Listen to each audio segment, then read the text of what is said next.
Hi, my name is Nurshad. Some of you guys know me as Shabon. Spurs Video Podcast. I'm going to talk about Tottenham vs Sunderland. I am a day early, so forgive me for that. But tomorrow's kind of busy, and I'll get time to do it on Saturday. It's an interesting one. Are we going to play the 4-2-3-1? So I'll play from away from home. Or are we going to play a 4-4-1-1? Now, here's the thing. I think if Sunderland are going to depend. This is the thing. I think Sunderland. I think if they're going to play, they obviously the way they played away to Man City, you'll think, well, they play that way again, hit them on the counter, But they're at home, so they can't play the exact same way against us as they did against Man City. And so for me, I don't know. I'm tempted to go 4-2-3-1. Parker and Livermore, or with Modric and in the middle, and then obviously you can go from 4-2-1-3 to 4-3-3 or 4-2-4. Bale and Van der Vaart and Adebayor up front. Obviously we're asking Walker to double up and do a hell of a lot of running, really, because there's no way Van der Vaart will stay to that touchline. I think we're in for a 1-0. There's a lot of talk right now, obviously, with Tottenham Hotspur Player of the Season. There's a great post by a guy called Team Spirit on Spurs from the UK, giving us a shout out. But there's also from Spurs Odyssey as well. And there's a lot of opinion. Obviously, guys are thinking, is it going to be Cabal? Should it go to Bale, Walker, Friedel? They don't deserve it. Parker, Adebayor. Who should get it? What I like about that is that there's no obvious player. There's at least 4 or 5, players you can think of, and I think 2 or 3 very strong candidates. It could be at a very split tie between them. And like I said, there's a lot of interesting posts. My vote goes to Barry Friedel, and the reason I say this is this: I was watching the Man City game when we qualified for the Champions League, and there are a couple of times when Gomez has. You never know what you are with Gomez. Is he going to have a howler? Is he going to, pull off a brilliant save? And reliability is something you want. And genius is great. If in floor genius, floor genius is wonderful.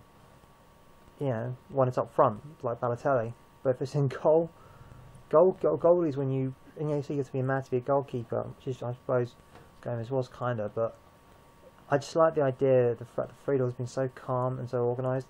I know Major Hank will say he doesn't come for crosses and there will be marks against him, but you know what? It's marks against all our players. Scott Parker isn't great, when he's got the ball in terms of his possession with it. Kyle Walker, decision making has been poor. Cabal still tends to switch off. Bale, he's been a bit too egotistical. He doesn't really play for the team as much. And I was like, where'd you get that from? He does what he's told. If he's told to play there, he plays whatever he's told to play. He always believes his own hype. I think that's just bollocks, really. I just think we have 4 or 5 great individual players. In half of our team, we're thinking, and some people are saying Benny because it was a massive improvement. Into 09-010, I was thinking, we need to replace either him and Charlie, because I just thought those 2 are our weak links. Charlie's obviously gone, and probably will leave us. But Benny is probably, he's going to be undroppable, in my opinion. And for him to have gone from that, in my opinion, to going for someone I think we need to replace, or as a backup, or someone to be undroppable, is a huge turnaround. He's just transformed. Yeah, there are moments you get complacent. There are moments you wish you wouldn't, just blast it forward. And he does blast it forward, instead of doing something fancy. But you know what? He can get away with most of the time. He's great on one-on-ones. He's added so much to the team. His work rate is superb. So I've got a lot of respect for for Benny. And look, all the other clubs are saying it. Don't you wish your left back was BAE? Don't you? It's got to be said. So and if you look at it, it's 6 players in our team. And we're not even including the player of the season last season, which was Luka Modric. We're not including players like Ledley King, who obviously can't. If you're in half the season, it doesn't help. Gallas has been injured, but some of the some of the other players have really come forward. Van der Vaart, who's an amazing player, is not considered to be player of the season, and then that says a lot, really, doesn't it? So yeah, in terms of going, in terms of what we are, we're fourth. If we win against Sunderland, obviously, if you get a point, we're ahead of Arsenal, obviously. But if we win, the pressure's on Arsenal. They've got a very tough game against Man City. Made no doubt about it. They've got a hugely tough game. And then I don't know. Then we're 3 points ahead, and then we'll be back to how you were, back in February. The pressure's on them to perform. And there are times which they've really, performed against us, against Liverpool, against Man City, Newcastle. There are times when they folded. They should have won easily on Saturday. Going before they went to play against QPR, you think Arsenal win. But it doesn't work out that way. I don't think they're complacent. I just think QPR were just more hungry for it.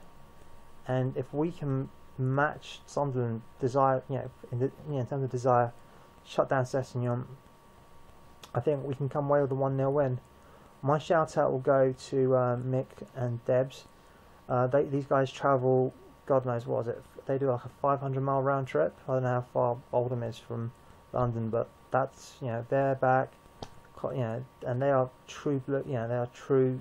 Yidos, and hopefully Sunderland's a bit nearer to them than London is. I have no idea. Outside the M25, I haven't got a clue. But yeah, so my shout goes to those guys. And obviously we've got a minor game, trying trivial FA Cup semi-final. And I think obviously you've got the Norwich game. It'll be interesting to see what we do. I think the Norwich game will say a lot. But the Premier League's our bread and butter. I would love to be in the FA Cup final. I would love to win the FA Cup. But for me, the Premier League, it's about the money. It's about, glory's great, but you ask a Liverpool fan what they'd rather have. Would they rather be fourth and go out in the first round of the League Cup and FA Cup, or they'd rather win both trophies and be where they are now? I think if you hear the 606, you'll be hearing a lot of the radio pundits saying calm down, calm down, calm down. Anyway, my racist epithets aside, hope you enjoy this video podcast. As always, especially Eggsy, because he's the only one Spurs from that seems to like this. And as always, check out Top Spurs. There's some really great stuff there. Quite a free captain. I haven't given it a shout, but it's actually pretty useful. Tottenham THFC 1882, Tottenham Hotspur Mad. There's some really good. We're very lucky, and obviously the Spurs show. And as always, come on you Spurs.